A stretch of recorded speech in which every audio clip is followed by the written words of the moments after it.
Today is Tuesday, December 22nd, 2020. Coming up on Roland Martin Unfiltered, broadcasting live from Atlanta. Black Voters Matter. They are battling folks still when it comes to making sure all of our votes counted. We will talk with co-founder Cliff Albright about Brunswick, Georgia. There was a hearing today. He'll give us the latest of those details. We'll also hear from John Ossoff, who voted earlier today, as well as talk to the president of Morris Brown College, where Ossoff was on campus supporting their efforts to regain their accreditation. We told you yesterday about the Kansas City Star's apology for their racist coverage over their history. Today we'll talk with folks from Kansas City to get their perspective on that. Also, Virginia Congressman Bobby Scott joins us to talk about the deal that Congress passed that will reinstate Pell Grants for incarcerated students and the forgiveness of more than $1 billion in federal loans to HBCUs. So we'll be discussing that. Plus, Jamar Mackey, the Virginia Beach man who was handcuffed at a mall while having a meal with his family, will join us to tell his story. All right, folks, also on today's show, my conversation with Dr. Kevin James, as I said, president of Morris Brown College, plus a new report that looks at racial disparities in the military shows that black service members in the Air Force are far more likely to be investigated, arrested, face actions, and be discharged for misconduct than other branches of the military. What's going on in the Air Force? Folks, it is time to bring the funk on Roland Martin Unfiltered. Let's go.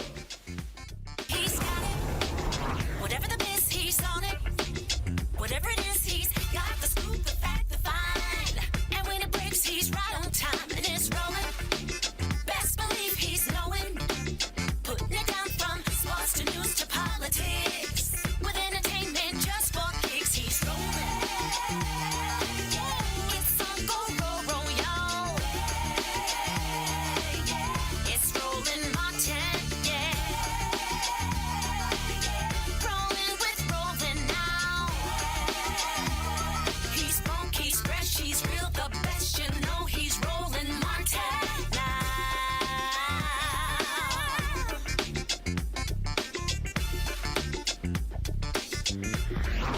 Martin. Anthony.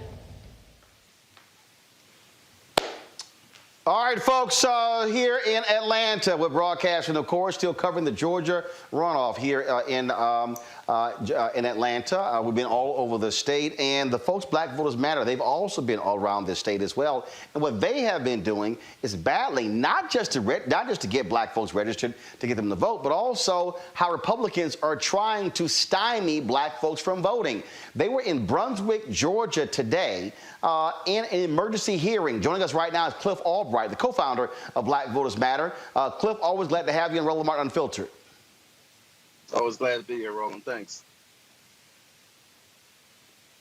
All right, Cliff, so tell our folks exactly what happened today in Brunswick, Georgia. Yeah, so we were in Brunswick, Georgia on actually a pre-scheduled stop to do one of our regular events of doing a food and toy donation when we found out last night that there was going to be an emergency hearing called because of these complaints that have been filed by this group called True the Vote, which is definitely a misnomer. This is a group, conservative and in many ways just outright racist group that has gone around, even in previous election cycles, trying to get voters purged from lists. What they're doing right now in Georgia is that they're saying they're going to file complaints in all 159 counties. But today in Glenn County, what was called was an emergency hearing because of what they had filed in Glenn County. For those who don't know, Glenn County is where Brunswick is, which is where Ahmaud Arbery was murdered and where the DA that tried to bury the case at first was recently voted out. And so that's why this county, like many others, is being targeted for this type of voter purge. So there was a court hearing today, which we attended. It was a three-person, it's really a five-person board of elections, but only three members were present. And the person from this organization, actually, it was a local representative, a former state representative who represents that area, was the person that was actually presenting the complaint in court. Then they allowed for some public comments. I spoke on behalf of not only Black Voters Matter, but also a coalition of organizations that had sent a letter from the Legal Defense Fund, as well as other organizational partners that we have from across the state. We sent a letter, and so I referenced the information in that letter, and I explained to them why it would be a violation of not just federal law, but state law for them to move forward and to consider this complaint. You're not allowed to have any kind of purging or cleansing of voter lists within 90 days of an election, let alone within 2 weeks of a federal election. So that on the face of it made it an irrelevant and frivolous claim. And so I let them know that, as well as some other issues. Some other local folks gave their public comments as well. And after very brief deliberations, the board decided to not find probable cause, which essentially meant that they would not be moving forward with this complaint from this group. Now, what folks also need to understand is that the judge also ruled that the Secretary of State should sit down with various civil rights groups, including Black Voter Matters, over the purging of folks from the voting rolls. We, of course, the Latasha Brown, and when we were, of course, in Savannah on Friday, she was at the state capitol. She posted some photos of that on her social media page. I'm going to show that in a moment. But, Cliff, what is the status of that?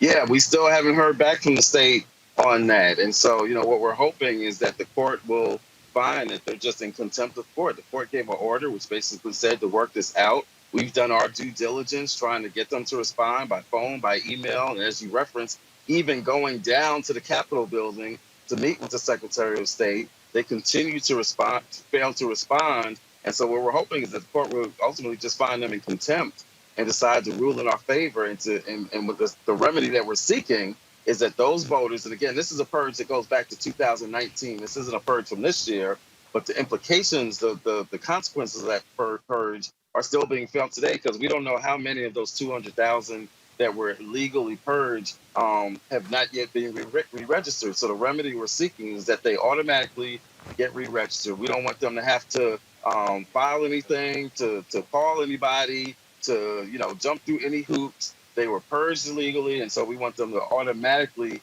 be put back on the rolls. They know who they purged. They know who they need to put back on, and that's what we're demanding. If the Secretary of State continues to hide and duck and dodge and try to avoid us, then we expect for the court to find them in contempt.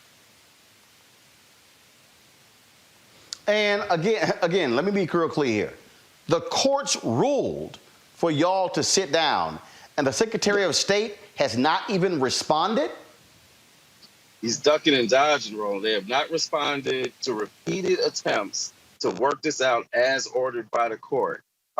There's really nothing else to be done. We can't do anything more. We essentially almost had to sneak into the Capitol building just to serve them with the papers, to serve them with the notice that we were trying to work this out and to have a discussion around it. And so there's really nothing else that we can do other than to wait for the court to decide that the Secretary of State is being non-responsive and they just need to rule in our favor. I mean, if one side is not going to present their information, is not going to follow the court order, we don't need to be dragging this out. And we're really concerned that that's what's going on here, that the Secretary of State feels that they could just drag this out, that at some point the courts will just have to decide, well, look, it's only 2 weeks left. There's nothing we can do.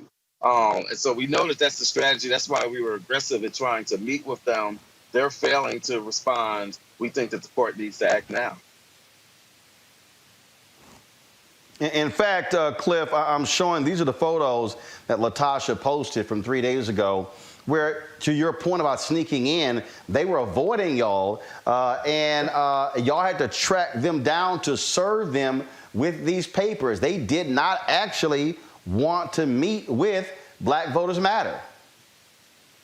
No. When they found that we were in there and had the papers to give them, it was like catching somebody with their hands in the cookie jar. They were pretty much like, oh, how you get in here? Well, that's what we do. We find a way.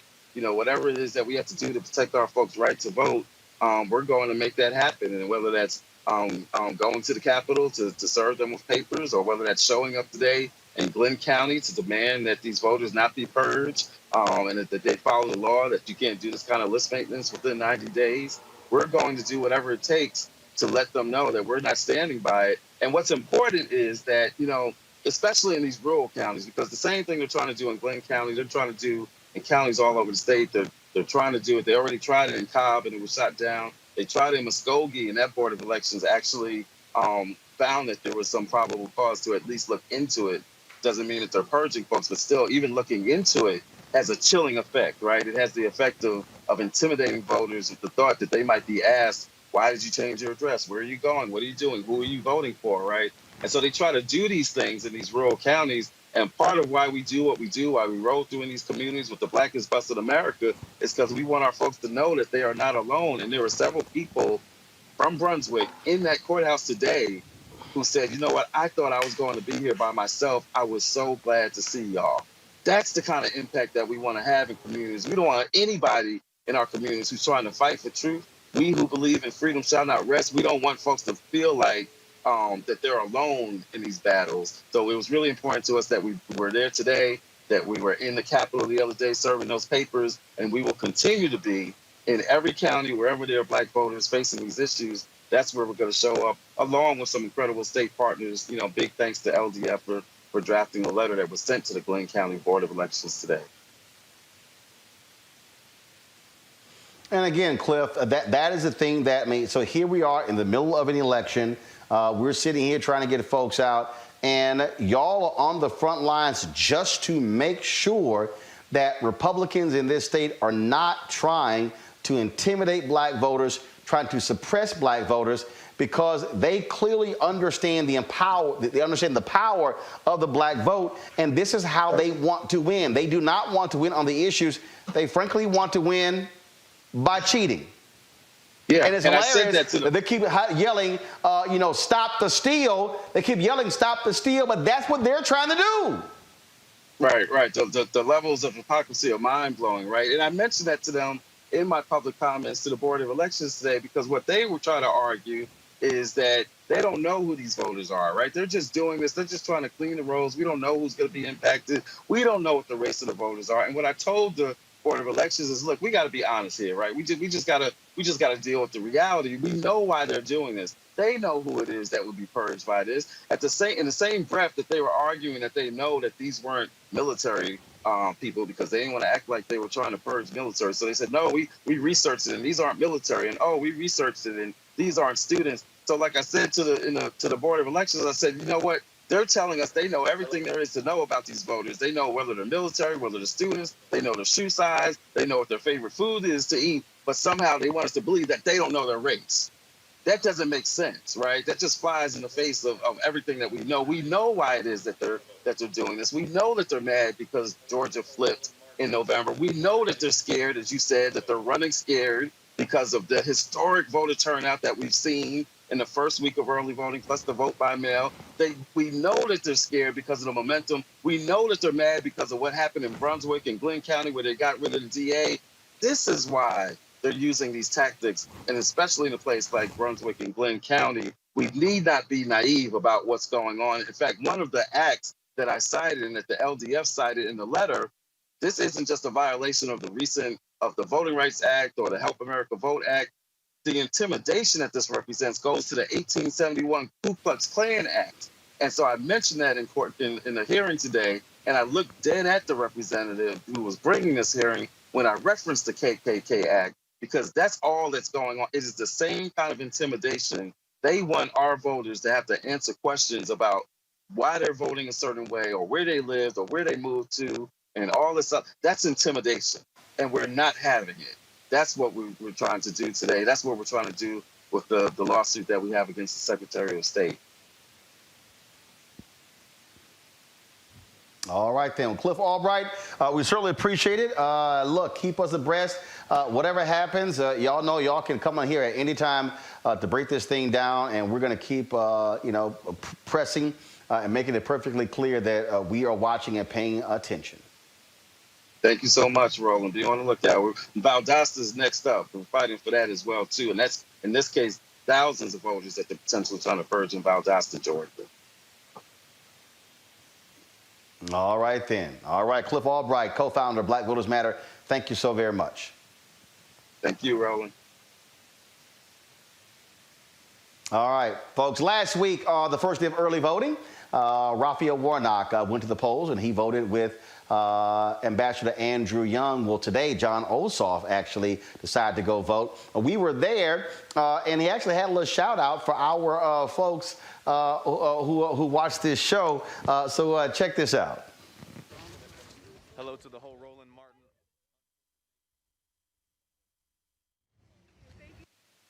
As I said, John Ossoff met with a group of folks, not at the Metropolitan Library, across the street at a park.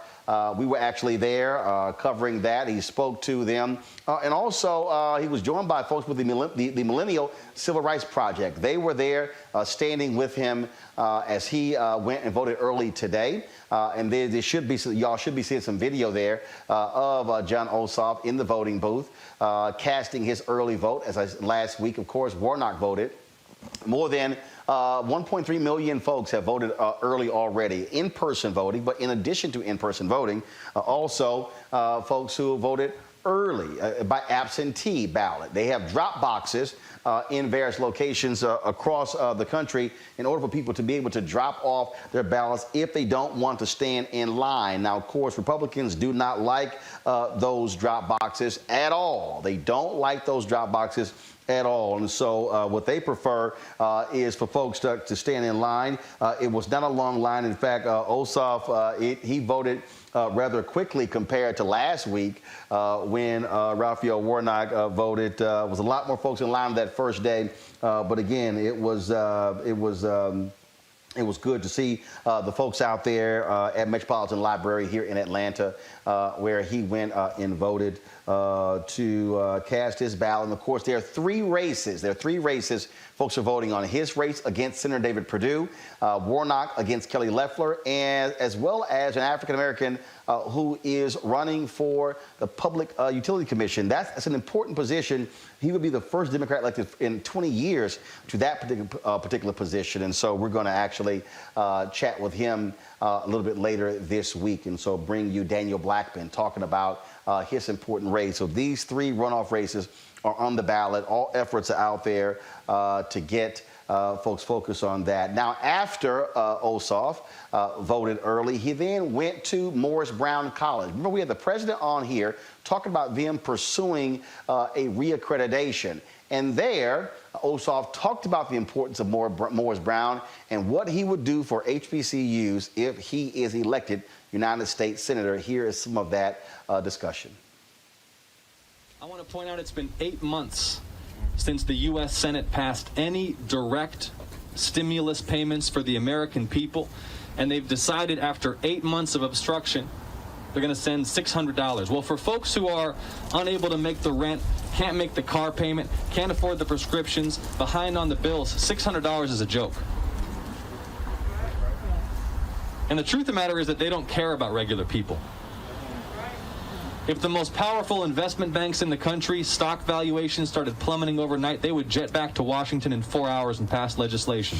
But when it's ordinary people, when it's corner mechanics, small businesses, they held it up for 8 months and they cut it in half to $600. I would have voted for the bill, but it's a joke. $600? So we need to reorient the mindset of our elected officials toward helping regular people, and that has to happen at the ballot box, and the polls are open right now.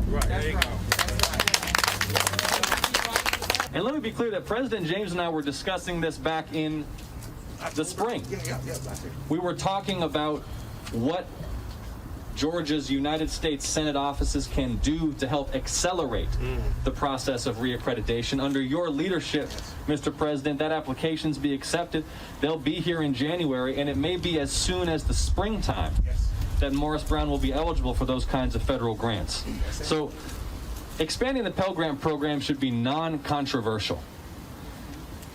When I debated my opponent, I'm not going to get too partisan here at an educational event, but I'll just say this. When I debated my opponent in Savannah, back when he would debate me, and I was arguing for expansion of the Pell Grant program, he denounced that as socialism. Expansion of the Pell Grant program, college affordability. Bishop, have you noticed that there's always money for tax giveaways for wealthy donors? There's always money for bank bailouts. There's always money for war. But then when you start talking about making college affordable for young black people in this country, suddenly the country has no resources. It's about priorities. And Morris Brown and HBCUs must be among the highest priorities for political leaders. It's been too long since political leaders talked about ending poverty in America. We've become, I think, too cynical, unwilling to dream about what's possible. We should not accept that poverty and homelessness are inevitable or necessary in our society. As long as there are poverty and homelessness, we are failing as a people. So we need to once again talk about ending poverty in America, talk about ending homelessness in America. The problem of gentrification in the urban core of this city. And again, I want to observe the discrepancy between the level of public resources invested in entertainment and the level of public resources invested in education. As people are forced out, and as black communities are forced out of the center of this city by the rising property taxes, our government's failure to invest in transit, in transportation, and in affordable housing means that people are living far from where they work and can barely put a roof over their heads. And that's why we need an infrastructure and jobs bill as part of a relief effort after COVID-19 that will include investments in transit and transportation and in affordable housing. I believe that was our last question for our time today. Sir, we want to thank you again for being here today. Thank you. You know, just for the media to know, an invitation went out to everyone, and you were the only one that responded. And so we want to thank you for your investment into HBCUs, specifically here at Morris Brown College. Morris Brown is back. We're going to bring this institution back stronger than ever. The only black college in Georgia founded by African Americans, for us, by us, and an institution that is a haven for hungry souls. We don't turn folks away. Anyone who deserves an education, anyone who wants an education, the doors are open here at Morris Brown, and we appreciate your support. As soon as I leave here, I'm headed over to vote. So we encourage the entire community to please vote. And thank you so much again for being here today. Thank you. Thank you. Thank you. All right, that was John Ossoff on the campus of Morris Brown College there. And as I said, the university, they're focused on trying to regain their Mr. President, so when the campus more opportunity to talk to the Morris Brown president after that particular interview. Here is our conversation. Mr. President, so we're in the campus of Morris Brown, and this campus used to be larger. Yes. So, you know, what has changed now? Are you down to, is it what, a couple of buildings? Yes. So here at Morris Brown, we historically had 42 acres of land. During bankruptcy, we lost about 36 acres. Wow. So right now we have 3 buildings here at Morris Brown. Our administration building, which is now known as the Dr. Gloria L. Anderson Multipurpose Complex. We have Griffin High Tower Science Building, and then Fountain Hall, which is our historic symbol of the institution. Dr. W.E.B. Du Bois' office is on the 2nd floor. I was last here when the BT show, The Quad, Yes. shot on this campus. Yes. Now that you have the accreditation, what's the next step? Yes. Because obviously you had to sow land. Yes. So what's next with these 3 buildings? Is it refurbishing? So what's Yes. the next step for Morris Brown? Yes. So we just refurbished this building, the multi-purpose complex. We're not fully accredited yet. Our Okay. application was approved, Right. and they will be here in 2 weeks to come and look at the facilities for the Right. on-site visit. Hello? Once we get through the visit, The panel on. our goal is to be a candidate for accreditation in April. Okay. And so in a few months. Regarding these buildings, right now we're prepping to turn this building right here into a hotel. Okay. So we're going to tie it into our hospitality and management training program. So this right here, and then we're currently working on restoring Fountain Hall. All right. Now that's a historic landmark. It can never go anywhere. It will be here forever. And so- But the whole point, the whole point of the accreditation is Yes. you have to. Facilities are a huge part Absolutely. of accreditation. Absolutely. And so you turn that to the hotel. Now is that where if you get the accreditation, where students will stay? Well, we're looking at some extended stay housing, but we're looking at housing options right now for our students. Online learning is going to be critically important for our restoration of the institution. And so that's going to be a part of it. And we're also looking at trying to get some of the land surrounding the institution back. Right. Yes. Okay. And so in terms of, if you talk about, April, when do you think you will be back in full operation? Yes. As a fully accredited restored university? Well, after candidacy, which is the most important for us, we're eligible to apply for federal financial aid. That's the most important for us right now. After candidacy, it's somewhere between 3 to 5 years, or it could be somewhere between 2 to 5 years, just depending on how fast you get through proving everything that you need to prove. But Morris Brown, we intend on doing it very quickly. So you have, for folks who might say, look, why are you going through all of this? You've got Clark Atlanta, you've Yes. got Morehouse, you got Spelman. Folks can go there.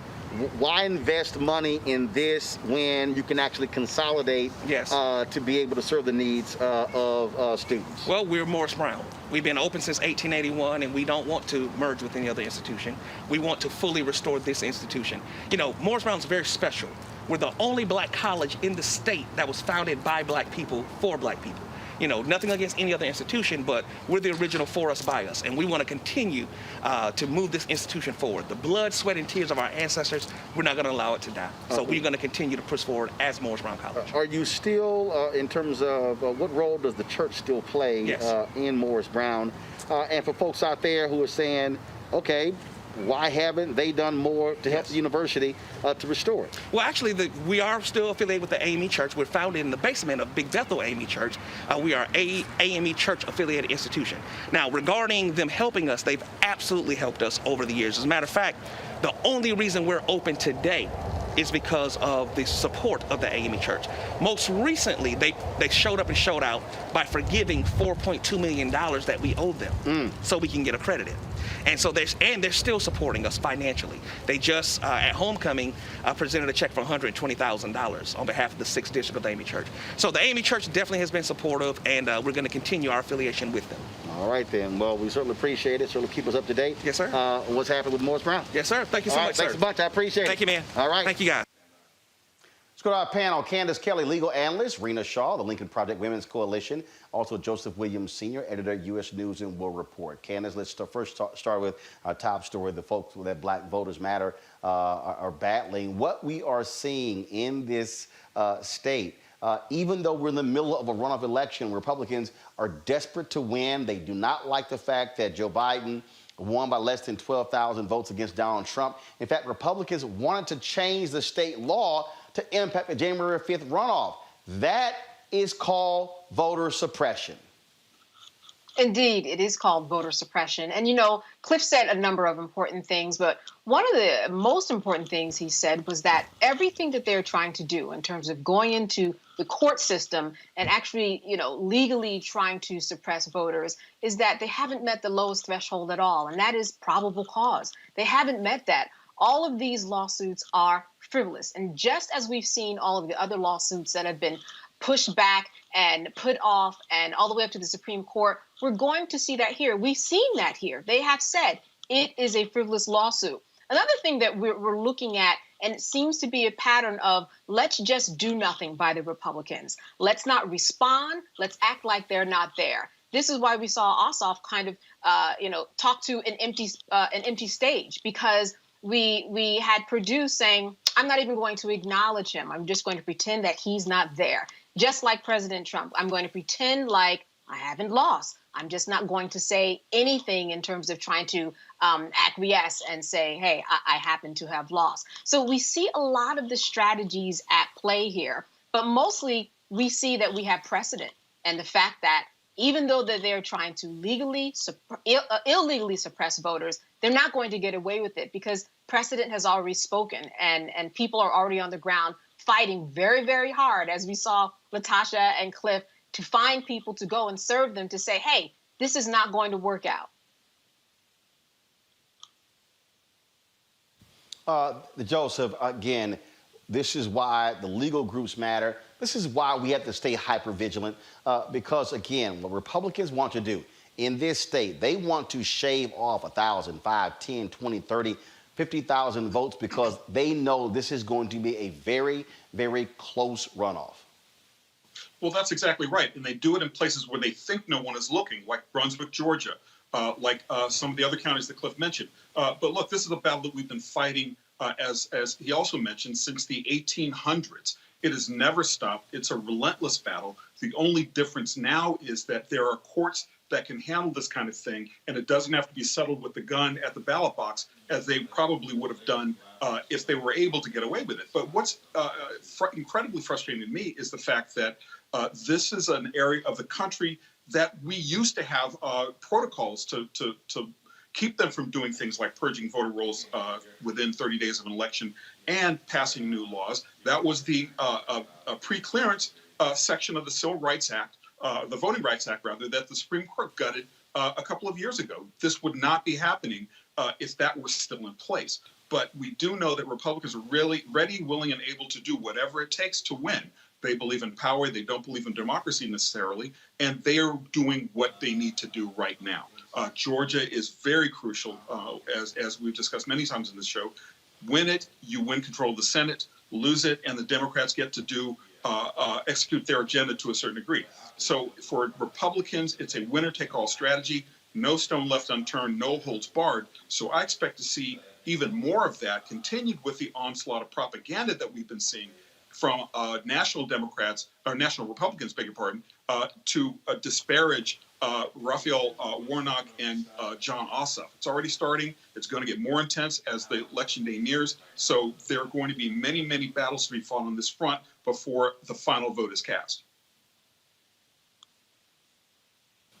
This, Rena, is par for the course for Republicans, especially in this state. They can't handle losing, so therefore they want to cheat. Now, it's hilarious to hear them talking about steal the vote when that's literally what they are trying to do by stealing elections, by disenfranchising black people in this state and other states across the country.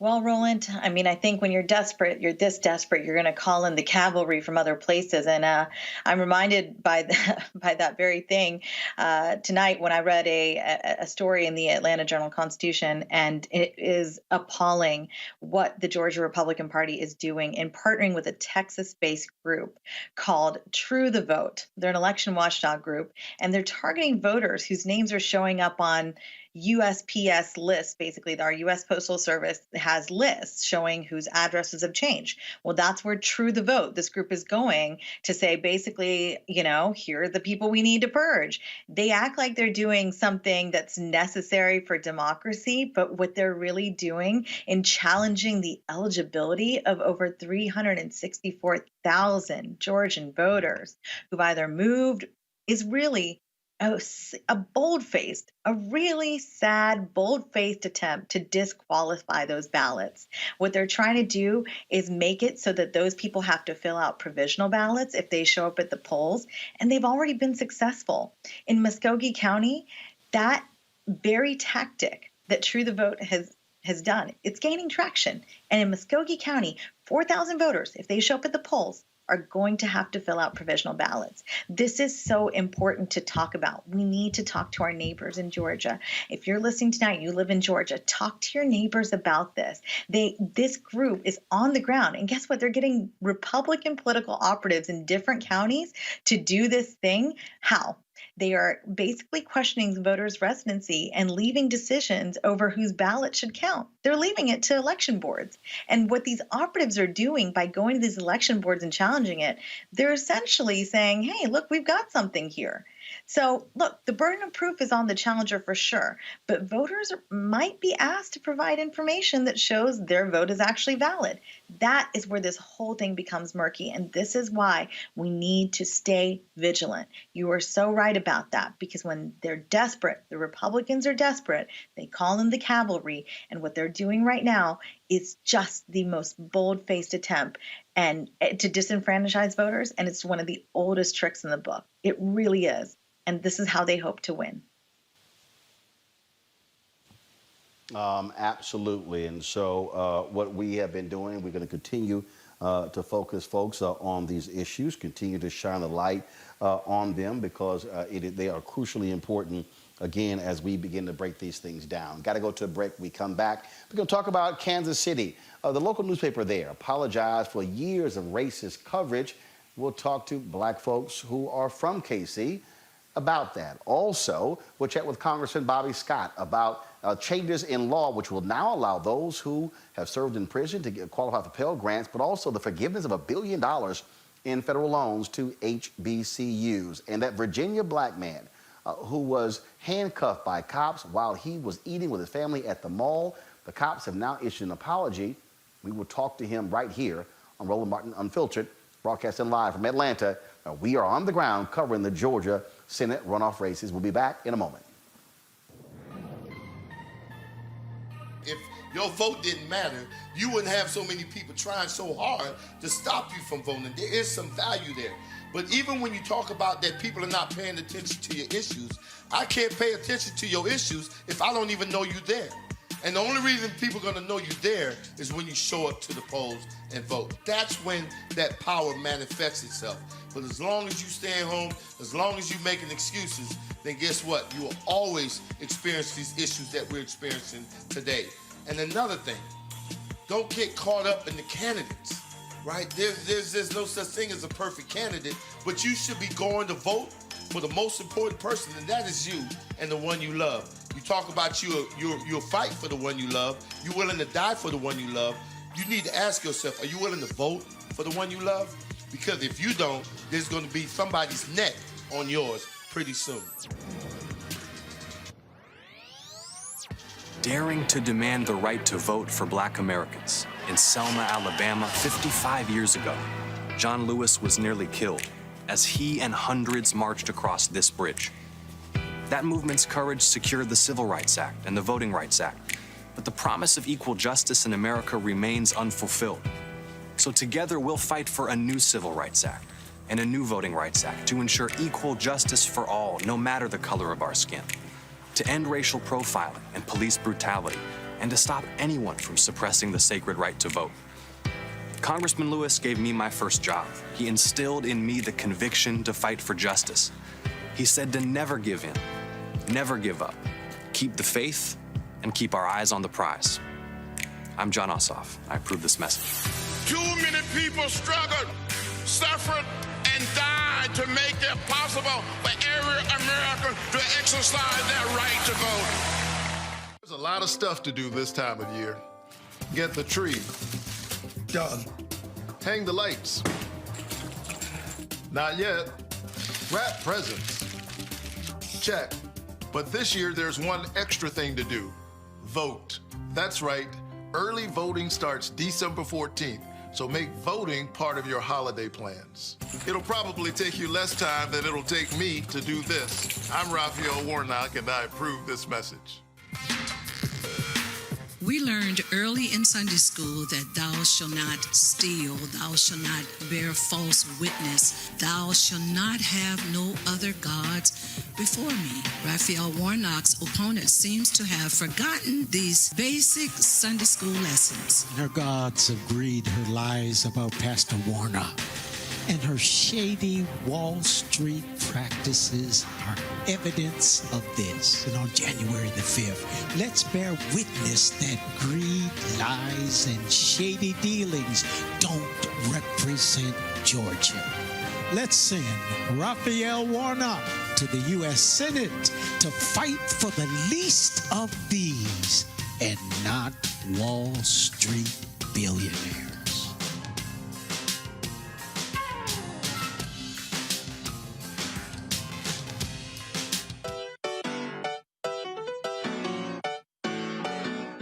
We got power. We're about to get ready to launch our We Got Power tour. Cliff and I are going on the blackest bus in America. We're hitting the streets again. We're going to be going through at least 12 states, maybe more. I'm just really excited. Now, it's a little bit different this time because COVID-19, we've got to wear masks, we've got to be socially distanced, but we are very committed that we've got to get in the streets and inspire and encourage our people in ways that are socially distant. Ready to hit the road, ready to see our folks, ready to be socially distant, ready to mask up. On our way to Pennsylvania, we'll be there for 2 days, and then we're headed to Ohio to Cleveland. We're going to be just spreading a lot of love and building a lot of power. The very last day, we're going to be out here on the ground in these streets because our people need us. Can't stop, won't stop. Register to vote. You can even request your online vote by mail ballot by clicking the link or by scanning our QR code with your camera. Vote early. Vote today, because we got power.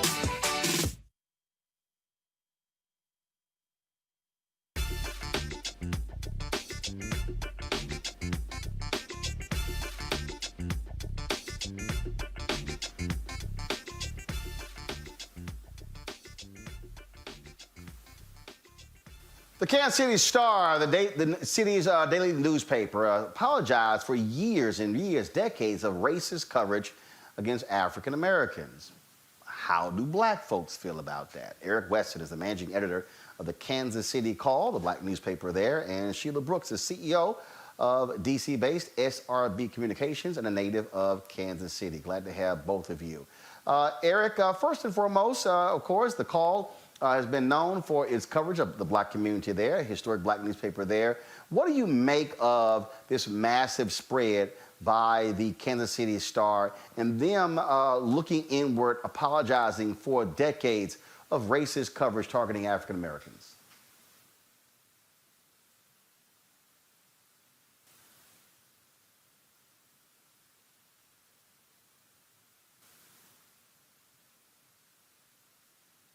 Okay, let me know about Eric. Sheila, you there? I'm right here. Can you hear me? All right, so guys, let me know. Let me know we have the audio straight with Eric Weston. Sheila, you take that question there. Your thoughts on this big spread in the paper and that apology? Well, you know, Roland, African Americans have been disenfranchised because of those racist stories over the years. It's good to see leadership stand up, admit it. But we need to go the next step. We need to start hiring people who look like us, people who are in positions of power as editors as well as reporters, so that they can go out and cover these stories. And I guess my question to the Kansas City Star right now is, what's next? What do you do next? So all these years, you finally realized that this has been wrongdoing. How do you change that in your newsroom? What happens next? Eric Weston, managing editor of The Call, your thoughts? Well, I think that it's kind of a little bit too much too late. Where's the reparations in all of this? You know, it's one thing to say, hey, we're sorry, we won't do it again, but it kind of looks like it's, you know, we apologize, coming by our paper again, black people, because we're okay now. And it's one of the things, as I was telling the publisher and president of the Star, it's like the horse is already out of the barn. Now you close the gate and you think everything is okay, but the horse is still out of the barn. So how do you make amends for an advantage that you've had in disenfranchising a race of people for 143 years? Where do you make amends at? And that point you made there, Sheila, I think is a critical one while you're saying what's next. Because here's the paper examining its coverage. Now the question that, look, you're a longtime member of NABJ, National Association of Black Journalists, so am I. And our deal all is, okay, now how do you look at inside? How do you now say this is the path we're going to chart forward when it comes to covering African Americans, when it comes to staffing, when it comes to things along those lines? No, you're absolutely right. And what's happening is we see all of this in the backdrop of all of the racial unrest in this country. But we've missed so many of our stories in the African American community in Kansas City, Missouri. Those achievements that so many of those leaders had, and aspirations and milestones. And now we're saying, okay, we're sorry, but how do you move forward? What are you going to do different in that newsroom? How do you go about getting the coverage right this time? And the way to start that is certainly to have African Americans who are editors, who are reporters, who are out covering stories, and who are part of the news gathering process. That's what makes changes in the newsroom. And it can't just be, oh, we're going to hire one or two people to make this happen. There has to be a complete overhaul of that newsroom. I agree with that. Eric, obviously, you're there with Eric. Go ahead. Eric, go ahead. And I agree with that. And this morning in our conversation, it was, well, you know, we hired a black editor now, so he's going to go out and we have this advisory board. And I'm thinking, why do you have to have an advisory board to tell you how to connect to the black community when you're here in the black community? I mean, I don't understand what that is. And I think a lot of reparations need to be made with that. But what was your question? No, I mean, that in terms of picking up on that, because at the end of the day, that's really how, if you want to talk about this is what we did in the past, really the question is how you're charting a new future. And the reality is, let's just cut to the chase. White folks have no clue on how to appropriately cover black folks. And what they do is you also can't just say, yeah, we hired one. It's a hell of a lot of talented black journalists out there. And you got to have editors with guts to say, we're not just going to hire one, we're going to actually hire more than that, and also make non-black staffers understand you've got to integrate African Americans into every single thing that you do, whether it's sports, entertainment, business, culture, lifestyle, food, you name it. That has to be the mission. And it has to be, that's being intentional. And that's what has to happen. You have to be intentional about your news coverage. And that has not happened at the Kansas City Star, or for that matter, so many other media organizations in this country. And now, in the backdrop of the racial unrest in this country, everybody steps, whether it's newspapers or other media outlets, major corporations, major advertising agencies, global as well as national. And everybody's saying, oh, we're going to hire these DEI folks. That's not going to do it, folks. That's not going to change content and change coverage. The only way that's going to happen is that you hire people who look like you and me, Roland, who look like all of us here on this newscast, and then it trickles down. You have to hire them so they can hire other reporters and photographers and all of those other folks that we're talking about. But then, since we're talking about coverage, what's going to change as you go out in our communities, particularly in the community of Kansas City, Missouri?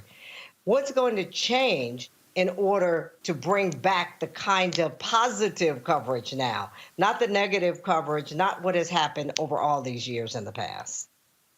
And, you know, in addition to that, the hiring. Eric? Yeah. Mm-hmm. In addition to the hiring practice. Eric, go ahead. Okay. Can you hear me? Mm-hmm. Can you hear me? Yep, okay. Go ahead.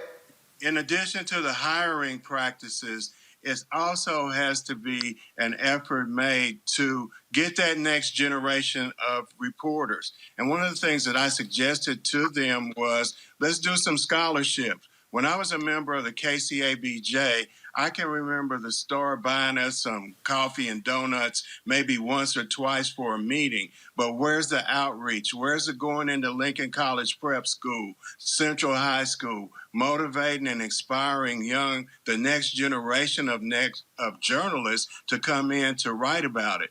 We had a flood here several years ago, well, about a decade ago. It mentioned the damage that it did to the Black community in passing. Every other story on there was about the damage that it did to the plaza. When we had the unrest here in Kansas City several months ago, when they stepped foot on the plaza, it changed the whole dynamic of things. But that's what they reported. And if it wasn't for the fact of George Floyd, I doubt very seriously today if the Star would have written an apology and done this series. To me, the series is okay, fine, and good, but it just seems superficial, Roland. It's like other newspapers have done that throughout the country, and I looked some of them up starting in June. They started doing it at the unrest of George Floyd. So again, my question is, if this is sincere, why did it take George Floyd for them to start talking about the practices that they've had for centuries? That's my problem. Where do we go from here? What do we do? This all seems good and it come by y'all moment, and they gonna go to bed and feel good saying, hey, you know, we trying to do something better, but where's the fruits of your labor at? And you know, Roland, it is no longer a nice to have. Sheila Brooks, final comment. Yes, it's no longer a nice to have one African American that's an editor or a reporter. It's a moral obligation. No longer do we want to hear about talking the talk. We want to see them walk the walk. And you can do that. Partner with the National Association of Black Journalists. If you're looking for talented African Americans, we know how to find them if you don't. Absolutely. Absolutely. Ain't that hard. Sheila Brooks, Eric Weston, we certainly appreciate it. Thank you so very much. All right, okay, thank you, Roland. Joseph Williams, I want to start with you. What the Kansas City Star has done, it's important. This is what other newspapers should do as well. Go into the history. The New York Times did that when it came to the obits they did on African Americans. This is all a part of the reckoning, dealing with the history of race in this country and the role that media has played in fostering racism, white supremacy, bigotry in America. Well, yeah, exactly. And part of the problem that I have with the series, I mean, yeah, absolutely, it is fine to get reckoning, put your cards on the table, talk about what you have done. However, it is superficial. There is no plan going forward. And you and I both know, proud NABJ member right here. I used to work for the Richmond Times-Dispatch. The Richmond Times-Dispatch. Now, if they don't have some reckoning to do, I don't know what paper does. And they have not yet even come close to doing anything like that. So I think that they not only do have to reckon with the past, which a lot of people are not going to be happy about. They don't want to hear these sort of things. They feel like the past needs to stay in the past, but you can't move forward unless you know what the history is. And I think that it's a good starting point. They need to partner up with NABJ. They need to run scholarship programs. They need to recruit from HBCUs. My own paper, the organization that I work for right now, U.S. News and World Report, we have had a problem with this. And that is one of the things that I've brought to their feet is we need to recruit internships. We need to recruit interns from Howard University right down the street. Not an intern has ever come from Howard J School. So there are things that it can do. It's low-hanging fruit. It's really, really easy. One other point that I do want to make is that the failure of the mainstream media back in those days and continuing in these days led to the rise of the black press. And you yourself, as a former executive editor of the Chicago Defender, one of the proudest newspapers in the history of the black press, it gave rise to those sorts of things that needs to be rebuilt. We need to have a black press on the scene because we know that the influence of white media is fairly limited, and they're only going to do the least that they can do. That is certainly the case there. So you absolutely nailed it. Folks, congressional leaders have struck a deal to reinstate Pell Grants for incarcerated folks.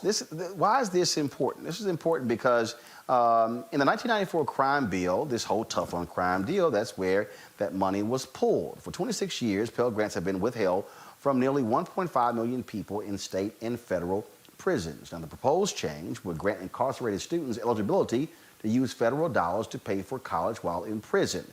In addition to this, Congress has also moved forward to forgive more than $1 billion in loans to HBCUs. Joining us right now is Virginia Congressman Bobby Scott, who is a strong advocate for education. Congressman Scott, glad to have you back on Roland Martin Unfiltered. Good to see you, Roland. Can you hear me? Folks who don't quite understand how, I can hear you just fine, sir. For folks who don't quite understand how big this is, this provision to deny Pell Grants to folks who were in prison or even those who even got out, formerly incarcerated, in addition to the banning of people from public housing, this had a tremendous impact in the 80s, 90s, and 2000s, the present day, on people who went through our criminal justice system, who were trying to get back on their feet, but frankly were being shut out of most avenues in order to do so. Well, anybody who's coming out of prison knows that you're going to have challenges trying to get a job. If you've got college degrees, that makes things easier. If you have job skills, that makes things easier. Unfortunately, in the 1994 crime bill, the rhetoric got out of hand, and they said, well, if you're in prison, you're not going to be eligible for a Pell Grant. That's counterproductive, because all the studies show that if you get a good education in prison, you're so much less likely to come back, and you say the government saves more money in reduced future incarceration than you spend on the Pell Grants. So it makes no sense to deny the prisoners Pell Grants, because we deny the government cost savings. In addition to that, it helps the prisons. People are busy studying. They're too busy to be messing around and causing havoc. But it's a big deal, because as you come out of prison, you will be able to get much more likely to get a job. And it's always amazed to me, if you hold somebody in prison 3, 4, 5 years, 6 years, how do they come out as uneducated as they went in? That just makes no sense. And so the Pell Grants, I think, was a major step forward. It's, as you indicated, it's been about 26 years in denial. We've missed all the opportunity to educate the prisoners. We've seen people come back to prison, and we spent all that money because we didn't make the investments. But now in the future, we will be able to educate the prisoners so that they can take care of themselves and won't get in trouble, and much less likely to get in trouble in the future. A lot of groups support it. It's just tough politically. I saw one report that even the Chamber of Commerce supports it, because they're looking for workers. And if the workers come out of prison better educated, they'll make better workers. Well, but part of the problem here, Congressman Scott, is this whole nonsense of lock them up, throw away the key. They don't need services. They don't need any of these things. Well, what the hell is rehabilitation? What the hell is the point of spending $35,000, $40,000, $50,000 a year to imprison somebody only to create an environment where they have to, frankly, come out? If I can't live in public housing and I can't get an education, and because of the box, I can't sit here and get a job, what the hell else do I have to do but to go back to a life of crime in order to live and survive? You're exactly right. And the old way of doing things was just to stick with the rhetoric, the poll-tested slogans and sound bites, and it doesn't have to make any sense. It just has to appeal to emotion and get you some votes. I'm delighted to report that Joe Biden has promised in his upcoming administration to take a much more enlightened approach. Prevention, early intervention, rehabilitation, making the investments that reduce crime and save money. If you look at the Democratic platform, you'll see major investments in rehabilitation to make sure that people who go to prison come out much better educated than they went in, much less likely to commit a crime than they were when they were arrested. So I'm looking forward to a change in direction. In 1994, it was all slogans and sound bites. That was just the politics of the day. There's nothing you can do about it.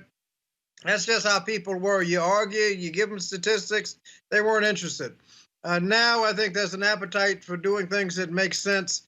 And I'm looking forward to what's about 30 days when Joe Biden gets sworn in. We'll be able to take a different approach. Congressman, I do want to ask you about this here, to speak about this forgiveness of $1 billion in loans to HBCUs. That is certainly good news for the nation's HBCUs. Well, another thing that, as you've indicated in the bill, is loan forgiveness for HBCUs under the capital loan program. Many have desperately needed the funds and borrowed the money and made capital improvements. The pandemic has come. They're all under severe financial stress, and now these loans are causing problems. The accreditation of colleges is to a certain extent based on your financial security. And if you have financial stress, you may lose your accreditation. And so this loan forgiveness will go a long way in helping the colleges not only get a much better cash flow, because the money that would be going to pay on loans can be going to scholarships and programs, but it also makes their bottom line look a lot better. This is something that the colleges have been looking for several years, and we're just delighted that we could get this in the COVID relief package. It's over $1 billion. It's over $1 billion. I talked to one college president, and that college will have loan relief in the amount of approximately $50 million. There's other things for colleges generally. With a set aside for minority-serving institutions, HBCUs get a significant portion of that. So they'll be getting not only the loan relief, those that have borrowed money, but also the set aside under the college fund, and be getting college money. So I think the HBCUs will be much better able to withstand the pandemic than they were before we passed this bill. Congressman, to that point, I was on the campus of Morris Brown College today. We're about to show some of that aerial video. The president said at one point this was a university. They had 42 acres. They had to sell about 36 of those acres to pay off issues in the bankruptcy. They used to have a number of buildings. Now they're down to 2 buildings. They're trying to get their accreditation. They also have to restore those buildings. And so your particular point, that's what people don't realize. A part of the accreditation process is also how up-to-date are your facilities. And so this is one of the issues. I guess it was last year when Howard University experienced some issues with the heat pumps under the ground. They couldn't have students back in those dorms. That caused problems. And so we talk about educating our folks, but the infrastructure is another part of this. If you do not have quality buildings, and unfortunately you don't have the same endowments at HBCUs to be able to keep up with expenditures when it comes to facilities. So this loan forgiveness is a major, major deal. It's a big deal, and you have to go back to the definition of an HBCU. That is a college that was formed and existed during legal segregation. The state colleges were not getting the money that the white colleges were getting. The private colleges were not able to raise money because they were dealing with segregation in the community. And so that's the definition of an HBCU. It's not that the students there are black, but it is historically black, and it suffered under segregation. And this will go a long way in helping them recover from the vestiges of segregation, making sure that they can come forth and have a much better bottom line and address their students during this pandemic. A lot of students aren't coming back to college. They're seeing drops in enrollment, and that has been an additional problem caused by the pandemic. So this relief is really coming at a good time. This legislation, we were able to get a lot of things, the Pell Grants for prisoners, the loan relief for HBCUs. There's another provision that it's hard to even believe it was actually part of the U.S. Code, and that is that until the president signs the bill, there is a prohibition about using federal money for transportation for the purpose of school integration. It is illegal to use federal money in transportation for the purpose of integrating the schools. This is 2020, not 1953. And there's this prohibition that's been there since 1974, and we're finally getting that out of the U.S. Code. We have found that students do much better in integrated settings, achievement gaps are lower, everything is much better. Those that go to integrated schools, lower achievement gap, more likely to go to college, more likely to graduate, less likely to be poor after you later in life. And yet, the studies are showing that segregation in public schools is as bad today as it was in the 1960s and getting worse. And we're sitting up here with a provision like that in the U.S. Code. Well, it's the first step in trying to make things better. And that was in that removing that prohibition was part of the legislation, along with restoring Pell Grants for prisoners after 26 years, and after all of the relief that we'll be giving historically black colleges and other minority-serving institutions. Congressman Bobby Scott, glad to have you on the show. We appreciate that breakdown. What we're also going to do, Congressman, we're going to spend some time over the next 3 days. Everybody keeps talking about the COVID relief, but there's a lot of stuff in this bill. There's a lot of stuff that critics don't like, but I do think it's important for us to go through and explain to our listeners those things that are of benefit in this bill for African Americans. And so that's one of the things that we certainly want to do. We appreciate you coming on today's show. Good. Thank you. Thank you. Keep up the good work. Thank you, sir. Folks, got to go to a break. We come back. We're going to talk with black charter leaders. Are they happy with Joe Biden's choice for education secretary? Also, the brother who was handcuffed by Virginia police in a mall by eating with his family, wrongfully handcuffed. They've now apologized, but he also speaks out right here on Roland Martin Unfiltered. That is next. Back in a moment, broadcasting live from Atlanta. America is a complicated story of people building a more perfect union. And if you don't think there's been any change, you should sit down with Andrew Young. You should sit down from some of the folks in that generation who know the distance we've come.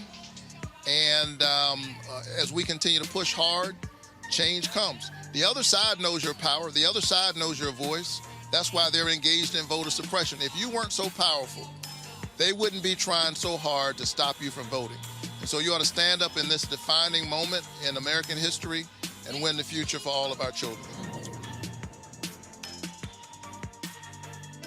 We're at Mom's Kitchen in Preston, Georgia. It's a family business. I enjoy making people happy, giving them a good meal.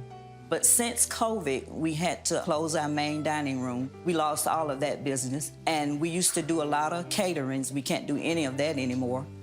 David Perdue knew what was about to happen. He was getting classified briefings about the pandemic. But instead of him being concerned about us, he off selling stock. We had no idea we'd have to close our businesses off. We'd lose caterings, and so many people died. And then when we needed help the most, he fought against the stimulus checks and to cut unemployment insurance. Purdue needs to come out and Ossoff in. Early voting starts December 14th. You got to make a plan to vote. I'm John Ossoff, and I approve this message.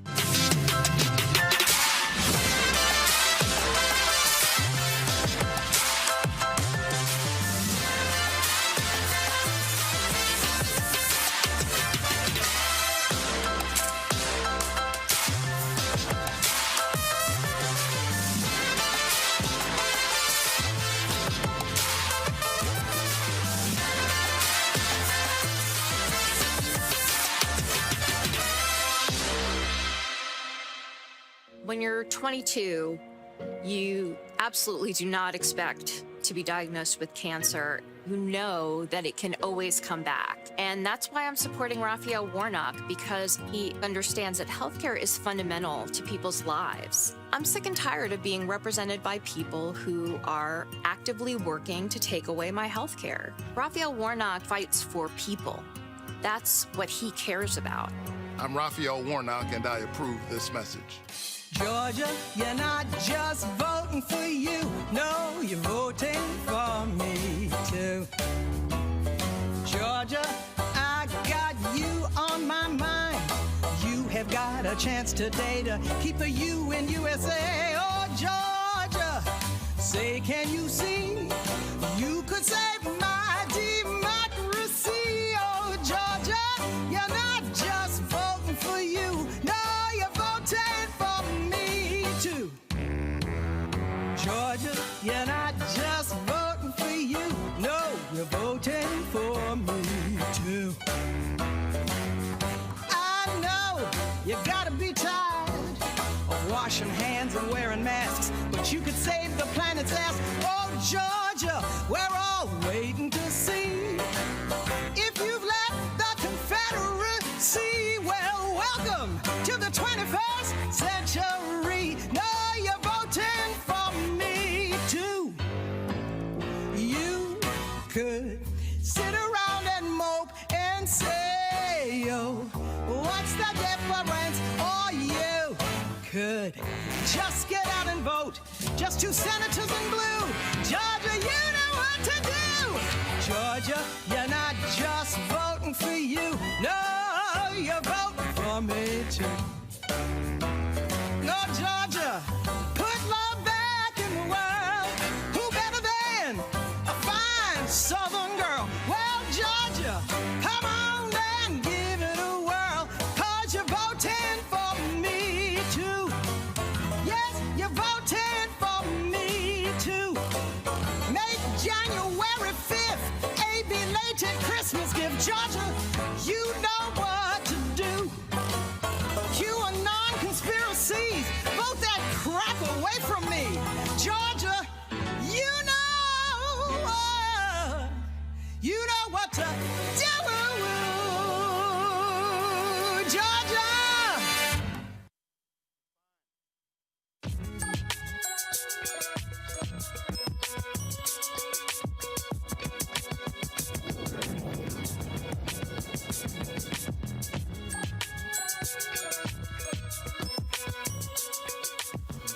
All right, folks. President-elect Joe Biden has chosen a new education secretary.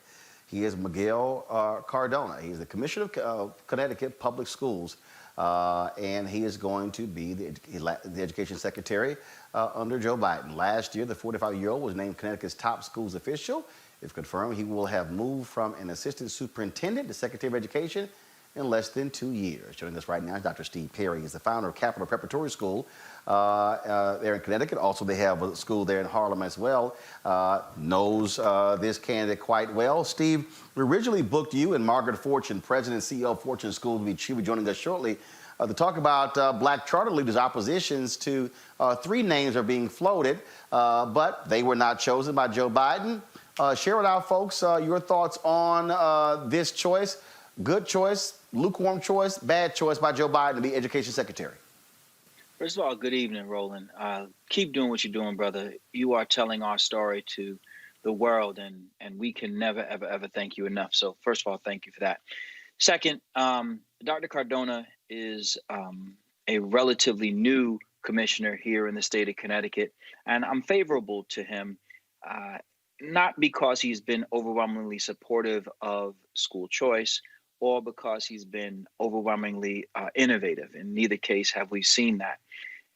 But in all fairness to him, he began his commissionership really in the midst of a pandemic. So we can only hold him accountable but for so much. We, meaning the NAACP and I, had spent the past 6 months attempting to work with his office to create a more robust opportunity for Black and Latin people to become teachers in the state of Connecticut.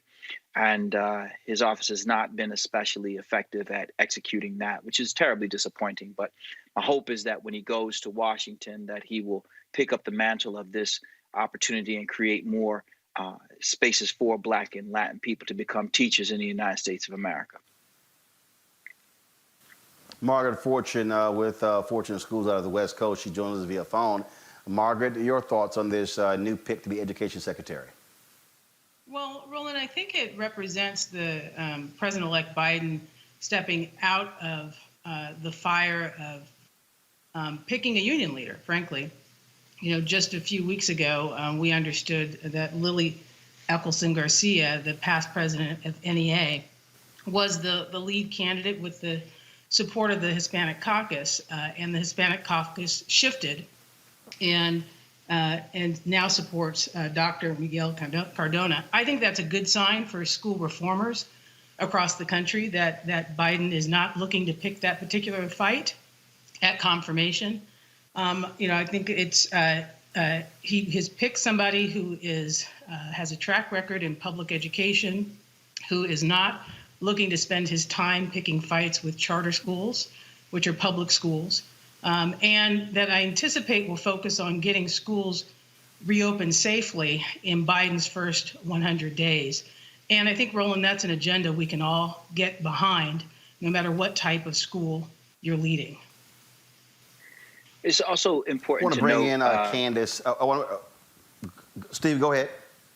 It's also important to note that Dr. Cardona went to a school of choice when he was in high school. He went to a vocational technical school. He did not go to his neighborhood school, which is an important distinction because I think he understands how when a child is given the opportunity to attend the school that is best for them, how it could put them on the path to live their dream. And he would appear to be living his. So he has the capacity to have the empathy towards those of us who seek the opportunity for children to choose the best school for them. I want to bring in Candace and Rena, two of my panelists. I want to get their thoughts on this pick by Joe Biden. Candace, I want to start with you. Jeffrey Canada was one of the folks, his name was being mentioned. That would have been a really huge pick, an inspirational leader, a visionary, somebody who brings the passion as well, someone with a national profile.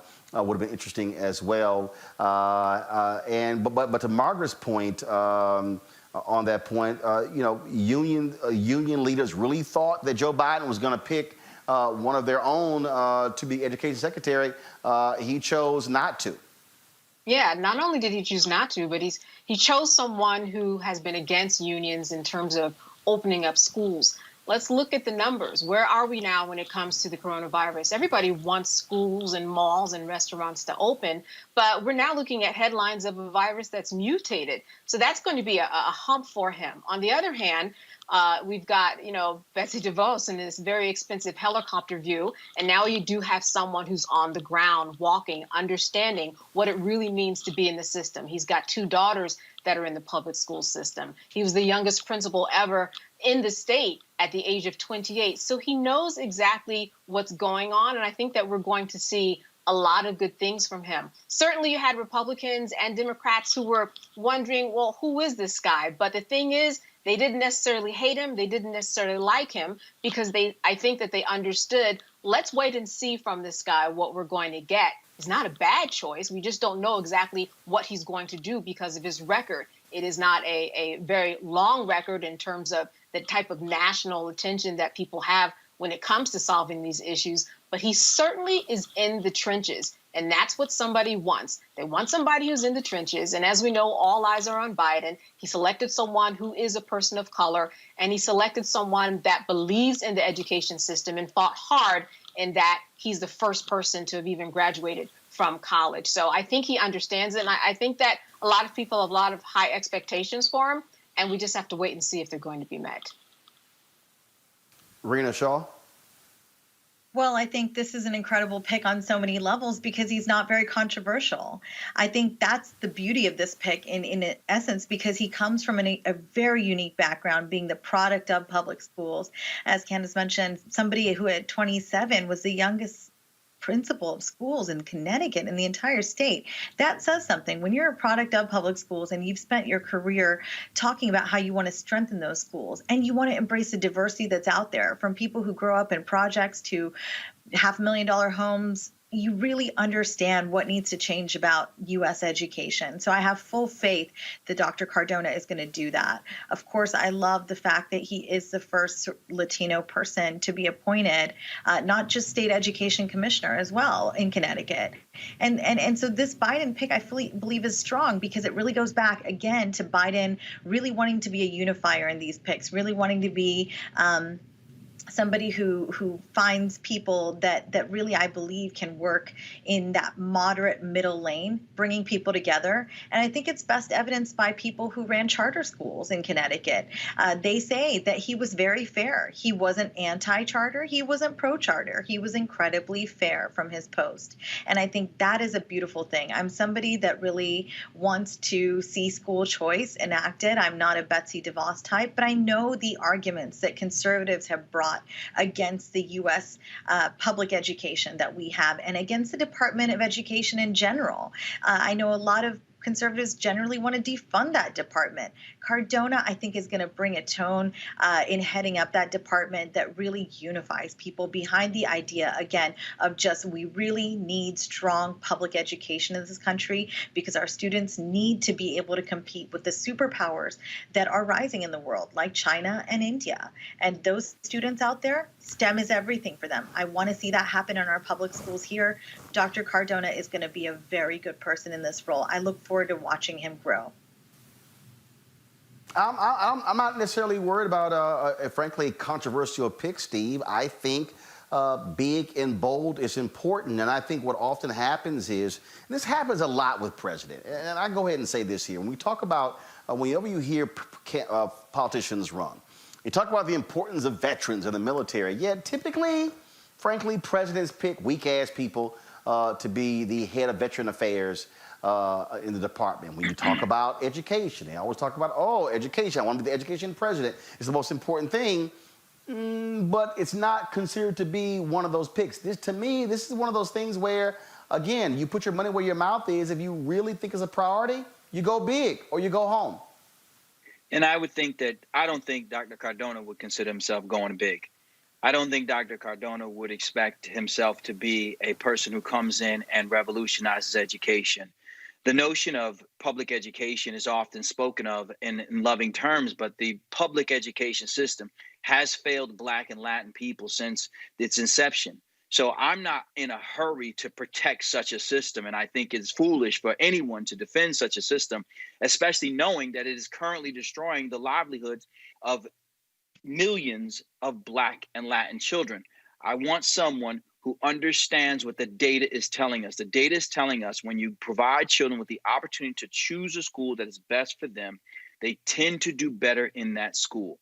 Fact, just 15% of all schools in the United States of America are magnet and charter schools, yet they represent 65% of all the top performing schools in the U.S. News and World Report top performing high schools matrix. So why then wouldn't we create more opportunities like that? The reason is because we have this bizarre affection towards the neighborhood school, knowing that every single time it's come before the United States Supreme Court, what we find is that it is the epitome, meaning the neighborhood school, the epitome of racism and classism and removing the opportunity that children have. So my hope is that Dr. Cardona looks around and recognizes that other children want what he had, which is to choose the school that was best for him and then to choose the colleges that were best for him, not to be cordoned off into the schools that were just closest to his home. That public school idea is a dead animal that we need to let lie. Roland, I also think that this pick of Dr. Cardona signals that we may see more of the education policy, particularly in this time of the pandemic, being driven out of the White House.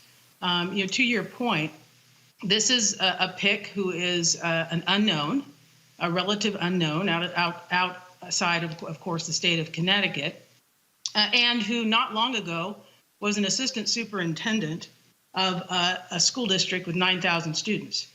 By way of comparison, some of our largest school districts in the United States have anywhere from 50,000 to 500,000 students. So this is not a pick that I see really driving policy, but maybe somebody who would be executing policy that is driven out of the White House. There are a lot that say that Dr. Jill Biden, given her role as an educator, will have an outsized influence in education policy in America. We'll see what that looks like. Does it look like Hillary Clinton with healthcare policy? If it does, we hope that she will fare better than that.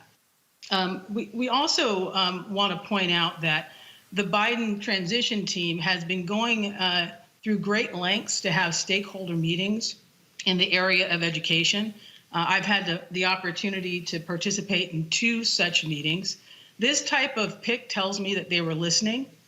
What we'd really like to see from the charter school space is an expansion of charter schools, like what we saw under President Obama, where charter school enrollment increased by 1.7 million students.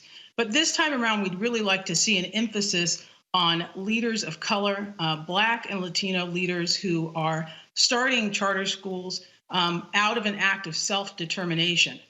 It is promising that we won't see a fight for confirmation like we would have with some of the other picks.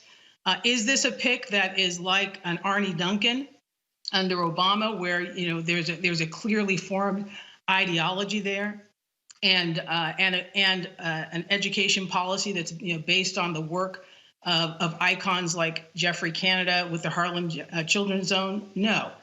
Is this even a pick like under Bush, with No Child Left Behind, where there's a clear policy there? No.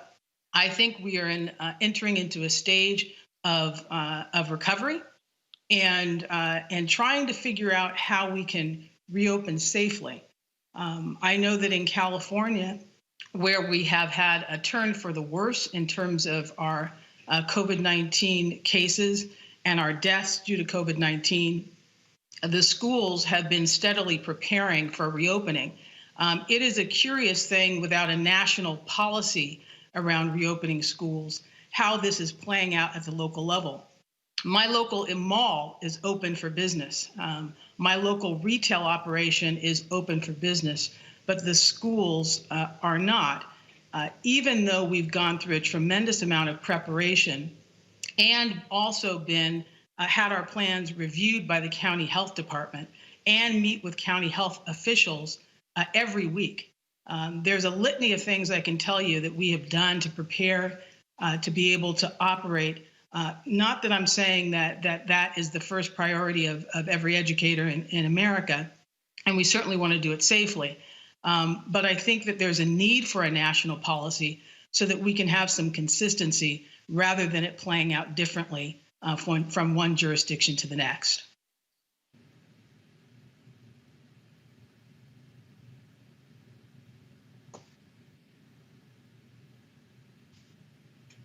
Sorry, you went out, Roland.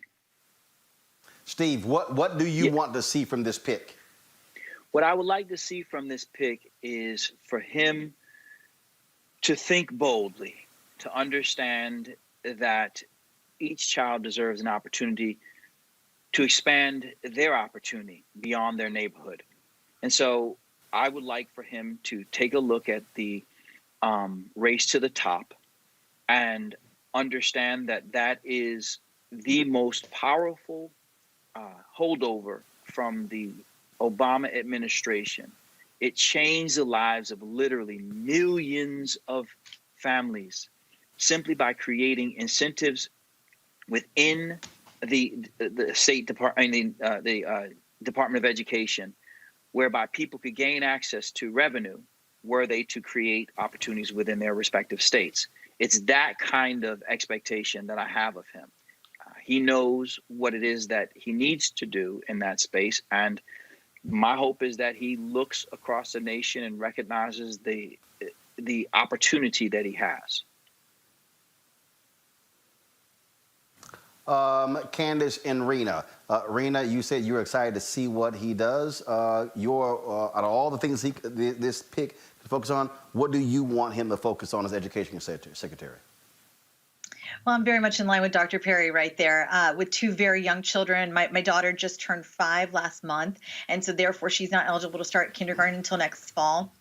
I've been thinking a lot about what I will do with my now 5-year-old come January. It is very frustrating for a parent like me to have balance a 5-year-old and a 2.5-year-old at home. All this year, virtual learning has not worked for either of my children. Them not having an education virtually or in person, I have seen has been a detriment. It has put the onus on me as a parent to really figure out what my child needs. And so I, again, very strong proponent of school choice here, but it has really changed my attitude about what our schools do, how they function. So I'm right there with Dr. Perry on what he wants from this pick. I think there is evidence in the now Secretary of Education's past in Connecticut to show that he is somebody that does want school choice. I think, again, you just have to read between the lines. You have to look at his very short tenure to see what he's done in Connecticut. It is small, but I'm encouraged that he understands diversity.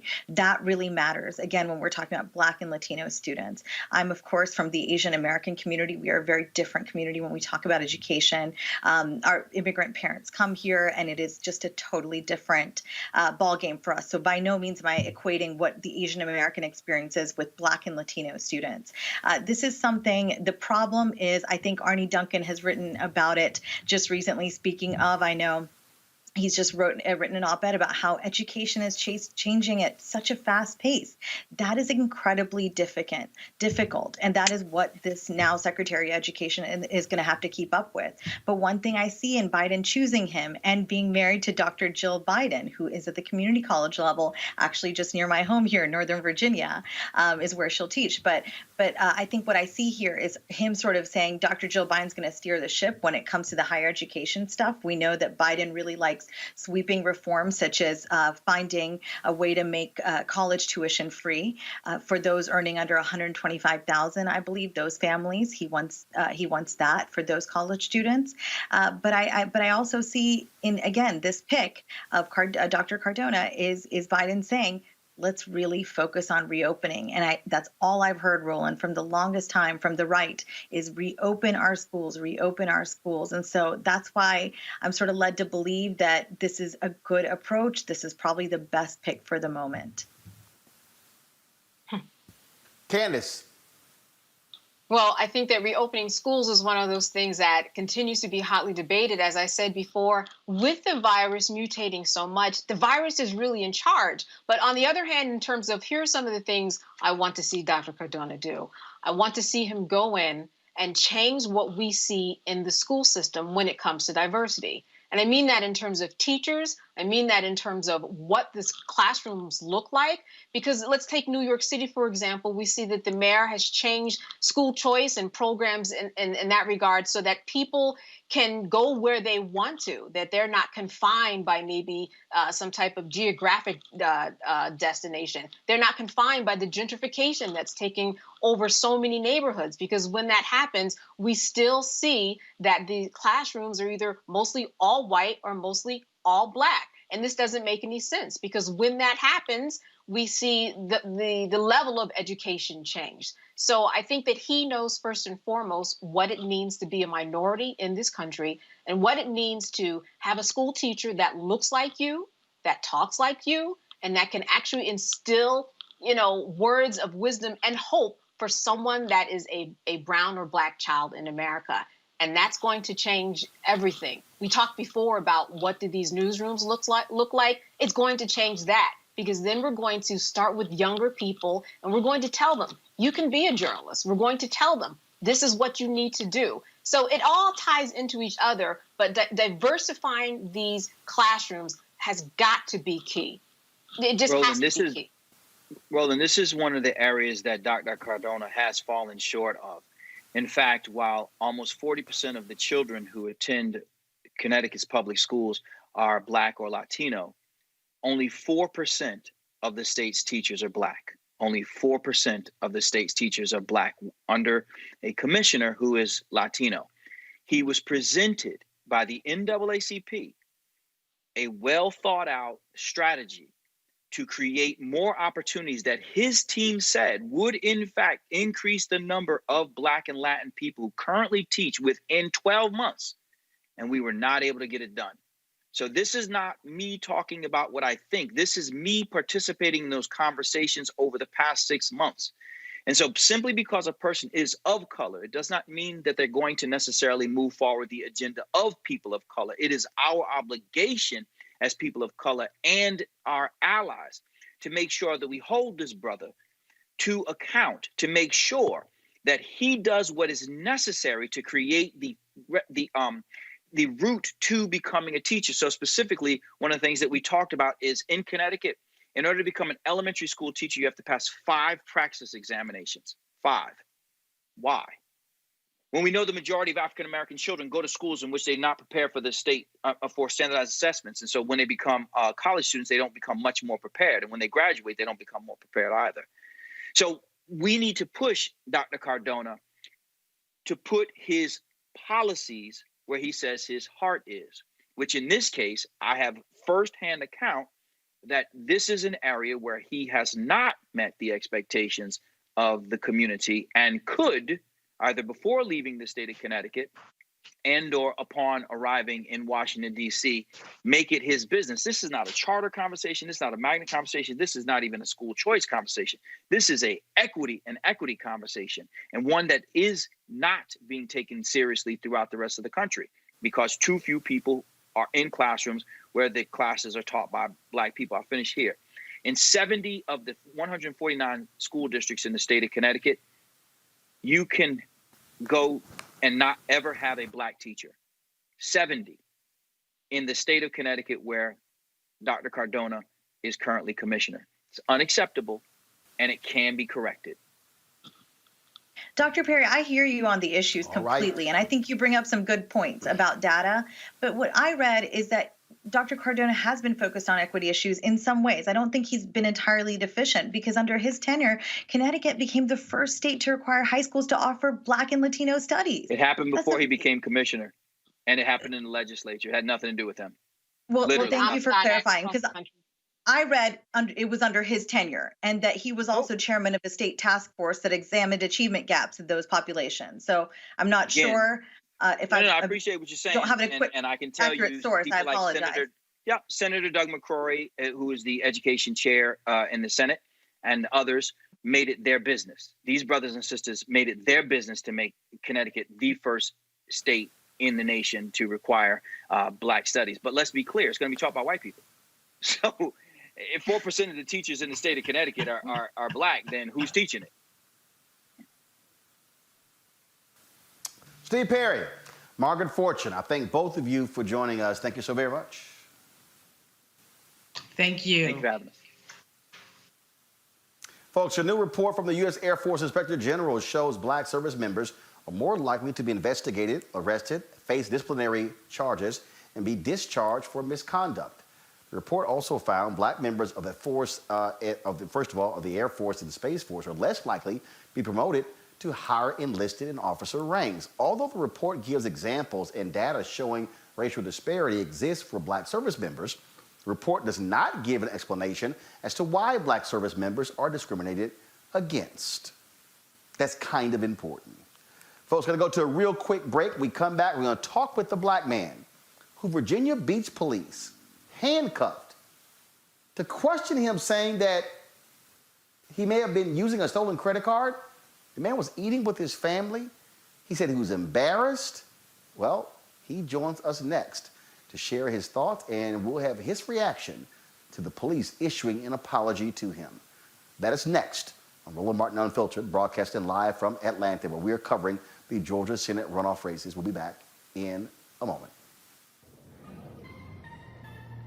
This generation, which gets so much inspiration from entertainment, you know, this generation is influenced. I mean, every generation has their influence. But I would argue, by and large, when you talk about Harry Belafonte, or you talk about, you know, how it was, you know, in the 60s, 70s, and even 80s, there was, you know, you had the entertainers, you had the church, you had the activists. In our day and time, you know, the church is somewhat losing its influence. Entertainment influence is growing. The activists are losing their influence. So where do most, you know, this younger generation go? They go to entertainment. You know, and so the influencers' entertainment can actually move the needle. And when you see people become active, I love how this younger group of people are saying, wait a minute, we don't like what just happened with Kavanaugh. We're going to do something about it. We don't like the fact that there's no gun control. We're going to do something about it. And I do think that as tragic as these events are, they are becoming more galvanizing to get this younger group of voters, which is so influential, to get out and do what we know they can do, which is to help move the needle in a massive way.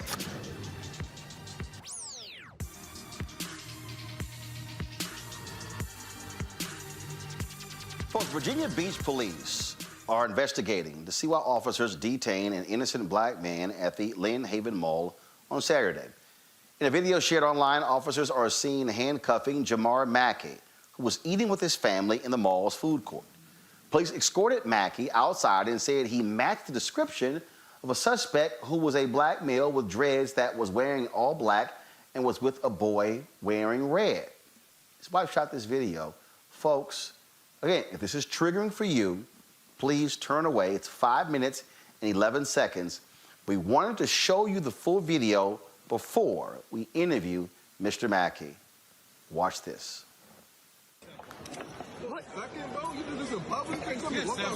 did he do? We just got my family to talk to you, okay? But he did nothing. Y'all got the wrong person. We don't even have a black truck. A black truck, bro? We don't have a black truck. We just came to the mall. What did he say? But you know, I know. I record this. I'm taking this report, bro. Okay, but don't snap. But what did he do? You gonna let me talk to you? You lucky you got these cuffs on me. Dave, don't snap. Take me to the front, yo. But what did he do? Take me to the front now. Can you tell us? We just came with our family. We don't even have a black truck. Get off me. Jamar, don't snap. Wait a second. Come here. Come report this. Report. Follow them. Follow them. What did he do? What are you doing? What are you doing? Get these flames straight to me, nigga. Jamar, what are you doing? Y'all fucking racist as fuck. We ain't here with our family. Are you serious right now, dog? What? No, y'all, this is so fucking embarrassing. Get these cuffs. We are with our family. I got my baby here, newborn. Why do y'all have him? Get these cuffs. But what did he do? He didn't do anything. I know. Bro, got my ass. We with our fucking kids. You don't do that. That is so. You know what's going on in the fucking world today. We with our fucking kids. I'm going to jail. We don't do nothing. We stay in the house. He didn't do nothing. Do you know how embarrassing that is? Your man just said you can't fucking. He's still on me. Might be the wrong one. It is the wrong person. We told you. You asked him about a black truck, and we said y'all didn't even give him. Y'all didn't give him a chance to explain. You said, do you have a black truck? He doesn't. We don't even drive a black truck. That nigga's arrest me while I'm eating. With our fucking kids. What my? Okay, relax. No! You ask questions first, though. But y'all fucked up. You don't do that. We're with our kids, but you ask questions first. You didn't even give him a chance to ask a fucking question. No! You can't expect him not to be upset. He you can't expect him. We with our fucking kids in the mall. That is so embarrassing. Are you serious? But you ask questions, I get it if you thought you fit the profile of somebody else. But ask him a question. What's his name? You didn't even ask the question. Stop and come. You're gonna see me again. But you ask. You can't. But you don't do this. We're with our kids. You think he'll forget this? You think my son will forget this? And I would like to. I'm gonna know you. Please, Jamar, let him take them off. Man came to arrest me while I'm eating, no words? And I would like to explain. No, ain't no explaining. Okay. You're free to go, and I would like to explain just get these fucking cuffs off me and don't talk to me, motherfucker. Yes, sir. Come on, let's go. I got your name. What's your name? Let's go. We're leaving. All right, I'm gonna see your ass again, bitch. It's all right. Just what's wrong with you, man? Arrest me while I'm eating, no questions. Don't move. Don't move. Explain to you what's going on. Wait, I don't give a fuck what's going on. I want to know. Explain it before you put the cuffs on me. Take him. Go ahead. Y'all go. Y'all go. Explain to me what happened. I want to know. We got a description of someone that was using stolen credit cards, okay? Stolen? That person I got it. Let me listen. Is a black male with dreads and was wearing all black and was with a boy that was wearing red. Okay? I could show you the case. He's wearing all black. So this is them right over here. Come on, yo. Black male with dreads. Another black male with red dreads. Boy with red. But the thing is, y'all. I sincerely apologize. It was a I mean, y'all just that was so embarrassing. If he was using And then he had, man, you put me in handcuffs while I'm taking a bite from myself. Then I wouldn't have talked to him about it. I would have just taken him into custody and detained him, okay? Nah, bro. I understand it's embarrassing. Do you have a card? I sincerely apologize. I sincerely apologize. It's fine. It's all right. Do you have a card? And that's how y'all do black It was definitely stereotyping because things could have been handled in a different way. It definitely is. That's why we fighting for this shit now. I understand. Can I have a card This from how we somebody? get treated in 2020. In 2020. You can have a name. That's how I get treated, bro. You have the right to be upset, sir. That's why we fighting. That's why they fucking y'all up. You have the It's right all right, babe. It's all right. That's why, bitch. It's all right. It's fine. We leaving. I'll take a name and a number. 2020, nigga. That's crazy. I'm somebody I can contact outside of this environment right now. So she can have my name, Sergeant. Okay. K.G. What we march for? So we say Black Lives Matter. Black Lives Matter, that's what we say. Yes, sir. Look how y'all treat us. In front of people. Like I'm the wrong motherfucker. It's fine, baby. Y'all own businesses. It's all right. Just give her the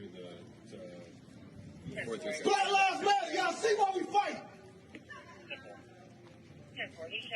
Fuck niggas. Come on, man. Thank you. That's how they do in fucking 2020. We're joined by Jamar Mackey and his fiancee, Chantel Koval, who filmed the ordeal. First of all, glad to have both of you on Roland Martin Unfiltered. Jamar, I got to start with you. You hear the officers. We understand. Let me explain. And which is a lot different reaction we've seen from other white police officers. But the reality is this. You were there eating. And what folks don't get, it is traumatic, it is embarrassing, it's degrading to have handcuffs slapped on you and no point did they even talk with you before doing it. Walk us through what happened when they walked up. Did they just simply walk up, see you, and say, we're cuffing you? You could say that. What basically happened, I was sitting down eating lunch with my family. We just sat down. And, first it was I don't know if he was a mall cop or what, undercover, but the guy in the gray, you see him in the video, he comes to me and he's just asking like, is that your black truck outside? I said, no, it's not my black truck. You got the wrong guy, man. I don't drive in a black truck. So he stays there. I swear, I seen you driving that black truck, man. You sure you know about that black truck? No, I don't drive a black truck, sir. So as he's still standing there, I see the police coming through the door. So he's walked through the door. We make eye contact. The guy asks again, that's one you I seen driving that black truck? As soon as he said that again, I couldn't even answer him. The cop, he walks past him, and he looks at me and just grabs my arm and kneels down. Grabs my arm, kneels down and says, don't move. You're under arrest. Do not resist. It didn't explain nothing to me. Only thing, this guy, undercover guy who wasn't even in uniform or nothing, he just asked me if I drove a black truck. So it's like, why are you arresting me? What's going on? What's up with the black truck? Do I need to answer some questions for you? But why are you arresting me? He's still telling me, stop talking, don't move, don't resist. We'll talk when we get to the car. So that's what I'm telling him. Okay, well, take me to the front and please explain something to me, because he did it in the whole food court with a whole, it's holiday season. So the whole mall is looking. It's a big crowd. The whole mall is looking. It's so embarrassing. Like, everybody's looking at me and my family. So that's when we walk outside and, that's when the cops are basically say, it's the wrong guy. As soon as I get outside and I look to the right and they have the suspect, I guess who did it, they have him to the right, like on the side of the building, and they're just questioning him with pen and pad. He's not in handcuffs. We're going to find out he's the guy who did it. But I walk outside in handcuffs from a lieutenant with stripes on his uniform and everything. But he put me in handcuffs with no questions. He just put me in handcuffs. So Yeah, it was really embarrassing. It's like just watching that video, it just brings it back, makes me feel like I'm right back at it, man. Me and my fiance, my son, like it was just a bad experience, man. Like terrible. Chantal, I want to go to you because we hear you on the video. Babe, keep it easy. What is going through your mind? Are you thinking about other videos, how this thing escalates and knee in the back, taser, guns pulled out, being shot? Yes, that's exactly what I thought about first. It's almost like we get trained and, it's almost like I felt like I learned what to do in a situation from watching all these terrible experiences with people losing their lives and, being wrongfully handled by the police. So as soon as, I know this is my fiance. We live together. We have 2 kids together. I know everything about him. So I knew it was nothing else besides the all that he had done, that would have caused for his arrest. So instantly I'm like, okay, this is wrong, but let me, I want you to be calm because any wrong movement you give them, the slightest bit of, resistance or, anything that you give them, I know where this can head, So immediately I'm just like, don't snap, I wanted him to stay calm. I had we had a newborn and our oldest son with us. And I'm just like, this is not happening. This is not about to end bad if I have anything to do with it. So, it was very emotional for me. But I just felt like I had to be the strong person in this because he had no choice but to act the way he did, and to react the way he did. So, I just wanted to try and be that calm for him, even though, I wasn't as calm as I could have been, that was what I was just trying to do. Just keep him calm so things wouldn't escalate. Jamar, we hear you. I mean, we hear and see your anger, and as somebody who has never experienced that, as somebody who has been pulled over by cops, luckily nothing has happened. I think what I felt, the anger also was, they did this in front of your children. Now, your kids, they now have a visual image, even though it was wrong, of cops slapping the handcuffs on you. That is something no father wants their children to have to witness, especially not in this age. Yesterday, we had Ben Crump on, who said since the murder of George Floyd, 95 black people have been killed by cops, and that's since May. Wow. Wow. Wow. Yeah, Roland, this is big because, my son was sitting actually right next to me. He was sitting right next to me. He's seen the cop putting the cuffs on me. You might can hear the video before the video. He's asking, what did he do? What did my dad do? Yeah, that's all he kept saying is, what did he do? That's all he kept saying. What did my dad do? Why are you arresting my dad in front of me? Like, what did he do? So of course it's traumatized. Like, it was traumatizing. Like, he's going to always remember that. Then he's going to always remember that. So yeah, it's tough, man. That it happened in front of my kids. That it happened in front of a place of business that I promoted my business at. I gave my business cards to, and that a place that my son, we drop him off at that mall with his friends, and they go to Dave and Buster's in the mall. They go to Dave and Buster's, walk the mall. It's a place that he's really goes to. We're right around the corner from the mall. So and all this happens at a place where we go almost every week. We at least every other week. So it's like it's embarrassing for him and it's traumatizing for him also. Yeah, that's definitely our main concern. What kind of? Chantal, go ahead. Oh no, I was just saying that's our biggest focus, with all of this was, our son. We have a small baby, but our 13-year-old son, because he's going to high school. And like Jamar was saying, that's literally something the kids in our area do. They want to get dropped off at the mall, we give them money, they go shop and they go play games at Dave & Buster's. But now it's just like, he's traumatized from the event. And, It's just like, we don't want to go back. We passed by the day. We're just like, hey, we didn't finish Christmas shopping. And we look at the mall because it's on our way to our office. And we were just like, I don't even feel like I'll ever want to go into that mall or any other mall again. And it's unfortunate because we're like 5 minutes away from the mall. It's just crazy. Like, just watching the video before we came on live with you, I just felt real emotional already again, because we just keep having to relive this moment. Of course, it is viral and, it's around the internet. But, as we sit and have to watch through the entire video, I mean, I get the same exact feelings all over again. And, I just wonder about the longevity, the long-term effects on my son, so we just want to make sure he's okay.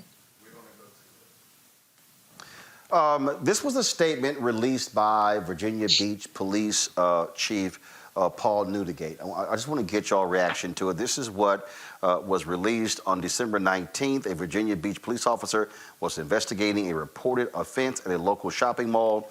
He approached, subsequently handcuffed, and escorted an individual who matched the description of the reported suspect out of the mall before releasing him a short time later. A video recording of the interaction has been shared on social media, and the VPPD has initiated a review of the incident to determine the propriety of the response in this manner. Quote, certainly anyone would be upset about being detained for something they didn't do, said Chief Newdigate. While the video shows the officer stayed calm and respectful throughout the brief encounter, we must ensure the situation merits the response. We are gathering all the facts to evaluate the incident so we can address the concerns people have raised. Jamar? I mean, honestly, I don't accept it until I see changes done, and yeah, of course he say that officer was calm, but when he walked up on me and yanks my arm behind the chair, tell me don't move, don't resist, that's not calm to me. That's not how you handle business. That's not how you do as a police officer. I mean, it's not like they suspected a murderer.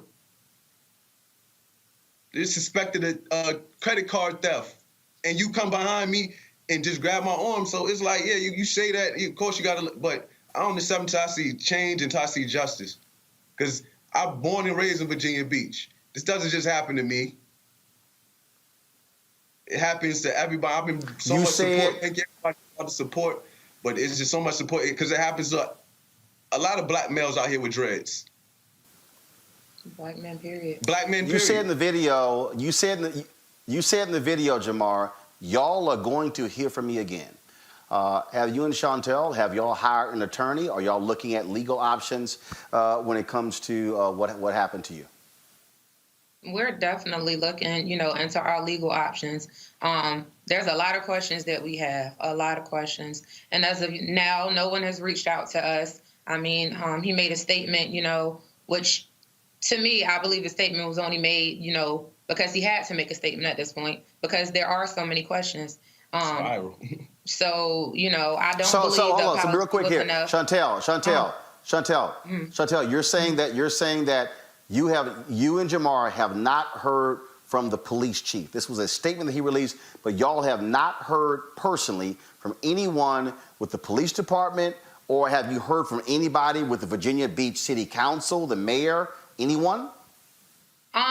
We did have one person that reached out to us, to make sure that our family was good. Aaron Rouse. So he did check up on us to make sure, that things were, good. So we definitely appreciated him. But that's about it. As far as the chief of police and the city of Virginia Beach, we haven't heard from them. No one reached out, but it can't be too hard to find my number if, you guys found it, like everybody else found it, but they haven't reached out. But I guess they expect me to look at their apology that they did live and just expect that's reaching out. They didn't reach out, they didn't call, they didn't leave a voicemail. They haven't reached out to my fiance. So it's like, when do you want us to really take y'all serious? So it's honestly, they haven't reached out at all. Candace, I'll couple my panelists here, Candace and Rena. Candace, first, do you have a question for Jamar and or Chantel? Well, less of a question and more of a statement in that I see a number of things going on here in terms of infliction of emotional distress, having your civil rights violated, and then you were detained improperly. So there's a lot that you can go forth with, I think, and have an amazing case, as you should, because part of the trauma when someone says to you, hey, just keep your cool, we're going to arrest you, that's often just a preface to many people being killed. So their trauma starts right away, and then it spreads in the family, not just for this generation, for generations to come. So I see a lot of force in the case that you have ahead of you. Thank you. Yes. Rena Shaw.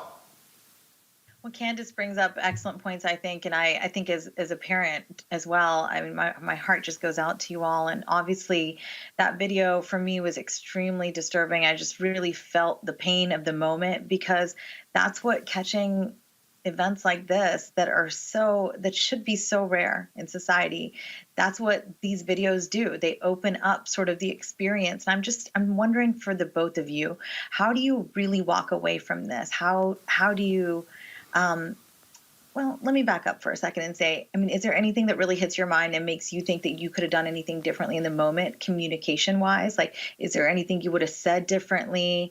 How would you act in the future if this kind of thing, gosh, were to sadly happen again? Because I've had a tense moment, and it was nowhere near this with law enforcement. And it sort of changed in my mind the gears of sort of what could I have said differently, and then what will I say next time? And I'm just sort of wondering if you guys have anything on that.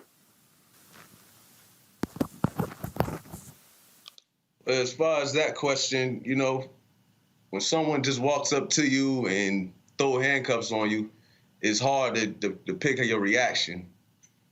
You can't just say, oh, let me be calm, or let me, it just hits you there. Until it happens to you, you wouldn't know. So it's just like, of course, it's easier said, than done. Everybody wants to say, and of course, if you asked us today, if you told us today that this was going to happen tomorrow, that's one thing. But you don't know, you don't know until you're in that situation.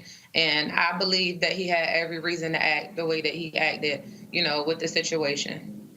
Jamari, I did have a question. I'm wondering, in terms of what the police chief or anybody on the force could do to make you whole, I think a lawsuit's coming. But in terms of right now, what's the Christmas gift you want from the force to make you at least try to make some progress in dealing with this? Well, one of the main things is I just hope that doesn't happen no more, where, it has to be some change where you can't just walk up on someone and put them in handcuffs without questioning them, especially when it's just a suspect. You don't even know if it's him or not. So it'll make a big difference, and it'll make a change if it's a law, something that comes in handy, that you can't do that to anyone. Black, white. I think you hit the nail on the head. Do that. You can't do that, especially in front of someone's family. And then you don't have no mask on. It's COVID out right now. You have no mask on. You in my face telling me don't move, don't resist. And, so it's like it should be laws. You can't do that, especially with COVID going on and everything going on right now. You shouldn't just be able to put your hands on somebody and put them in cuffs, especially put them in cuffs. And what kind of police work was this? Jamar, I mean, if they thought that, No, go ahead. I was going to say, what kind of police work was this? They were looking for someone who was riding a black van, right? Or a black car. All they had to do was quietly follow, if they chose, from afar to see if he got in a black car. I mean, it seems like there were a lot of options that, again, once you kick off somebody arresting you and just getting those feelings going in terms of, I don't know what's going to happen to me and I don't trust you because I've seen what happened to, Ahmaud Arbery, well, then I'm scared. And so the reaction that you had, I think, was completely appropriate. I don't think that anybody would have acted any differently because your life was in danger. But I think it was also very poor police work. And I definitely agree with you. And I appreciate you for your support. Jamar, real quick, you said you have a business. What kind of business do you have? Well, I have Matrix Sanitizer Solutions. I do professional sprays for COVID, flu, with every disease going on. So that's what I do right now. And then my wife, she has her own home healthcare, Matrix Healthcare. So, You know, we're just business owners. We're just trying to prosper. And, you know, like I said, I pass cars out in that mall. A lot of people know me in that mall from passing cars and me being in uniform in there. And you put me in handcuffs and walk me outside that mall in front of the whole mall. So it played a big part, you know, on me. That's why another reason why I looked at it like, I'm a business owner. You know, you could at least question me or anything, you know? Yep. Well, Jamar Mackey, Chantel Koval, I know a lot of media folks have been trying to reach out to y'all. I certainly appreciate y'all accepting our invitation to talk here on Roland Martin Unfiltered. I know I saw one story, NBC News and others want y'all to talk. And so we appreciate y'all coming and talking to this Black-owned show first. Thank sir. you. Yeah, We appreciate you as well. Yes, Love your sir. platform. Thank you. Yes, thanks for reaching out. I appreciate it. Thank you very much. Jamar Mackey, right. Chantel Koval. Thank you so very much. All right. Thanks a lot. I want to thank Rena Shaw and Candace, as well as Joseph Williams, for being on our panel today. Great guest today, folks. This is why this show matters. The ability to be able to give folks like Jamar and Chantel an opportunity to share their story, not in a 3-minute package or a 5 or 6 minute segment, for them to really walk through and explain what happened to them, what they endured. That's why we need y'all to support what we are doing. We're here in Georgia covering the Georgia runoff race. We were on the ground today, live streaming when John Ossoff went and voted. We also, of course, were there for that news conference and discussion at Morris Brown College. You can see that entire conversation on our YouTube channel. It's all there. We live streamed that as well.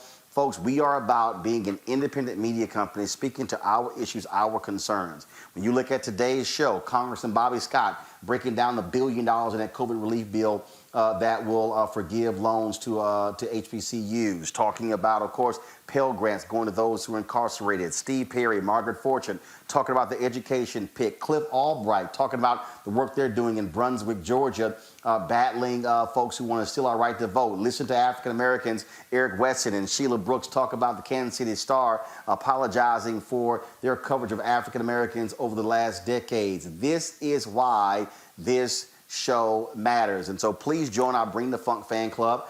You can donate right there on YouTube or Facebook. You can, of course, also go to Cash App, $RM Unfiltered, PayPal.me/R Martin Unfiltered, Venmo.com is RM Unfiltered, Zelle is Roland at RolandSMartin.com. You can also send a money order to New Vision Media. That's NU Vision Media Inc., 1625 K Street Northwest, Suite 400, Washington, D.C., 2006. Folks, don't forget, we want you to subscribe to our YouTube channel. Click subscription as well as turn on your notifications on YouTube and Facebook so you are notified. If those of you who are watching on Periscope, Twitter's going to be shutting Periscope down in March. We want y'all to stop watching us on Periscope. We're going to keep streaming there until March. We want y'all to go over to our YouTube channel to watch this show every single day. So appreciate all of you for being here. It's so much other news we had to cover. Real quick, go to my iPad here. This just in, the Columbus mayor announced that they have put on duty an officer who was involved in the fatal shooting of an African American. That news just coming down, and the officer's body, as you see in the headline, the officer's body cameras not turned on until after the shooting. We'll have more of those details on that tomorrow on Roland Martin Unfiltered. I'll see you guys tomorrow. Take care. Holla!